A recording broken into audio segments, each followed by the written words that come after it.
Anomaly-0442, more widely known as The Suit. Begin incident report. Subject A, Ray Allen Moreau.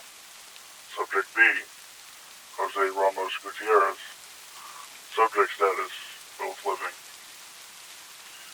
Anomaly-0442 was taken into ARA custody with minimal effort on May 4th, 1996, after a Ray Moreau encountered at 0442 while working at a truck stop around 3:15 a.m. Moreau contacted authorities outside of Boise at roughly 3:22 a.m., wherein the ARA caught wind of such event and took control of the situation. Containment unit arrived on site at 3:45 a.m. and took the witness's account of the situation. Subject A's account. Well, I started off work relatively normally. I showed up at midnight in the pouring rain. Everything was normal when I got here. A couple trucks refueling outside. Everything was quiet aside from the employee heading out as I clocked in. I was honestly doing a whole lot of nothing for the next few hours aside from cleaning floors, fixing shelves, cleaning the bathroom, that kind of stuff. At around 3:05 a.m., I went to go take the trash out, and as I made my way around the side of the building towards the dumpster, I saw an odd-looking fella in a suit, all soaked to the bone. I say odd because he kind of moved all robotic-like. He was all pale with no hair, too. Plus, who walks around in a suit in the rain on a secluded highway at 3 a.m.?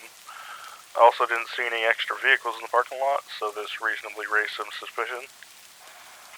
Being a tad weirded out, I quickly threw the trash into the double-wide dumpster and made my way back into the building. About 10 minutes later, I see the trucker climb up into his truck, all hurried-like, and rip it out of there. I mean, just hauling it, you know? My next immediate thought was, what the hell made the poor guy run like that? Then the realization creeps into my head. Wait, where the hell did that odd fella go? Speak of the double doors across the store slide open and chime as this sickly and pale-looking man walks in. We locked our gaze from maybe 25-ish feet away, and get this, the fella had seemed to have no frickin' eyes. The thing was eerie, I tell you. The part that made me feel especially uncomfortable was him locking eyes with me the entire time between entering the building, grabbing a bag of chips, and walking up to the counter. At this point, I was practically frozen in fear, and the sickly fella standing in front of me, this scene was horrifying. He had dark blood running down from his empty eye sockets. The guy was like tall as fucking Shaq, I swear. It felt like some kind of sick joke. This guy just stood there, slowly gave me this toothy grin of yellow broken teeth. His breath smelt of death, too. We stood there for a moment in silence before an unfamiliar voice popped into my head, like a stranger had invaded my mind. This creep just opens with an, telepathic? Hello, Ray. My name is insert demon-like guttural mumbling here. We stood there for a moment longer in silence. Me still frozen. Just then, he snapped the fingers on his right hand, and the intercom system switched mid-song to Dream Lover by Bobby Darin. He threw his head back and held his arms out as if he were the Lord on a cross and said, "You know, I love this Dimension's music. Absolutely heavenly." At this point, I pulled together enough sense to hit the silent alarm onto the counter.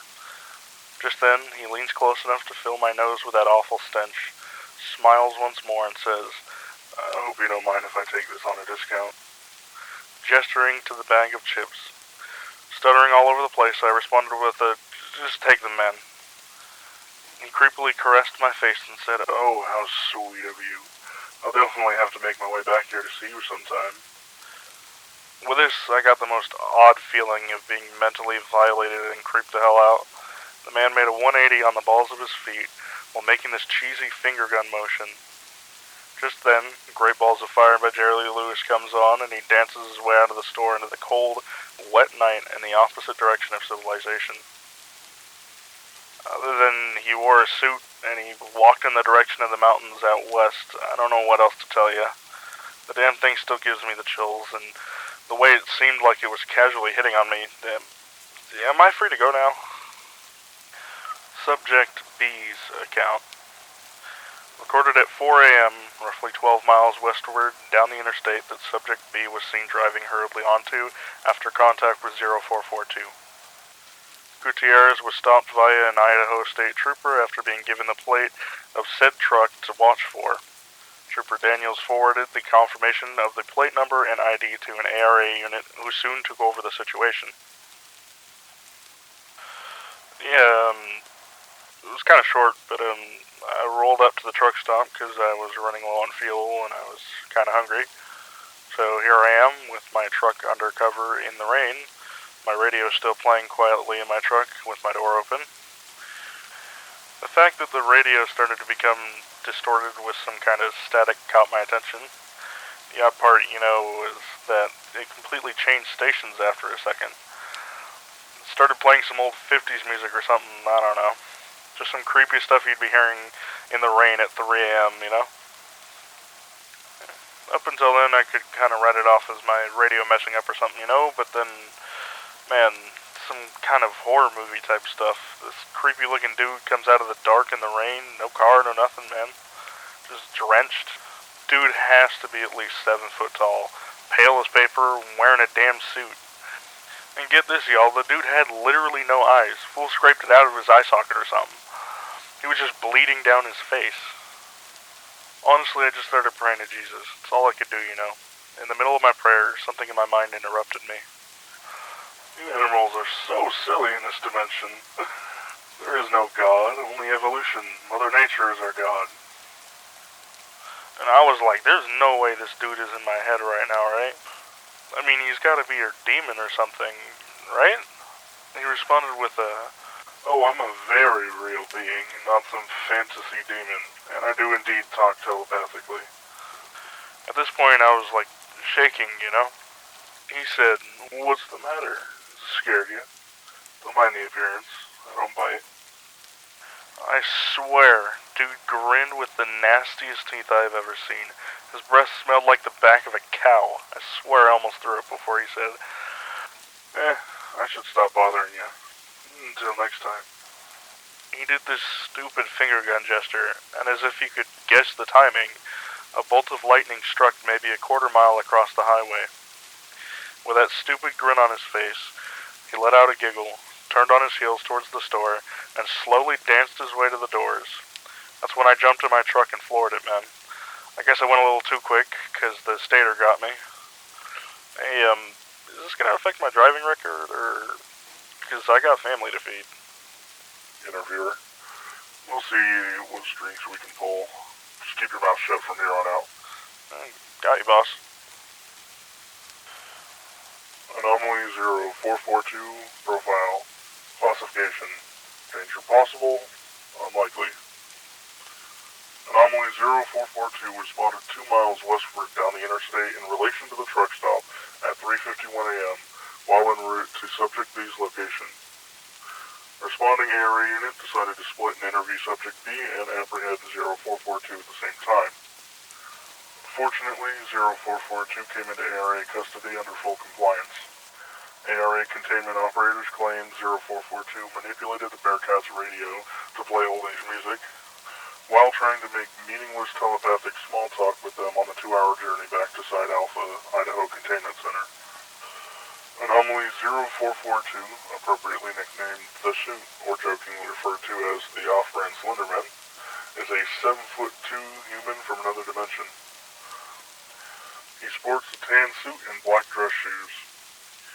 0442 has surgically removed his eyes and vocal cords in favor of a telepathic and telekinetic transplant available from whence he came. He claims that even with no eyes, he can see and hear with clarity that is unparalleled.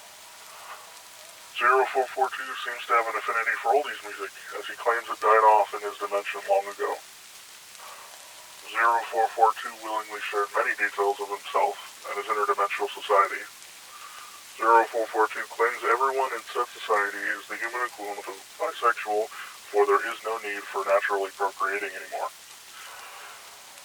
Many are telepathic and or telekinetic due to implants in their brains, and obesity rates have dropped to near zero due to proper liquid meal replacements being produced en masse. This, of course, leads to the side effects of humans developing weak teeth, bad breath, and slimmer facial profiles. 0442, although a little off-putting at first, seems to be relatively harmless after reviewing, although still capable of great violence. Anomaly 0442 is potentially dangerous and should still be treated with care and respect. It's believed that 0442 has not taken any lives. He claims he's just here for, quote-unquote, some cheeky fun, whatever that may mean. It's also believed that 0442 entered American territory interdimensionally 2 miles to the north of Interstate I-84, just outside of Boise, Idaho, around 2 a.m. this morning. Final note, 0442 seems to be a bit of a sarcastic prankster. Use caution. End incident report.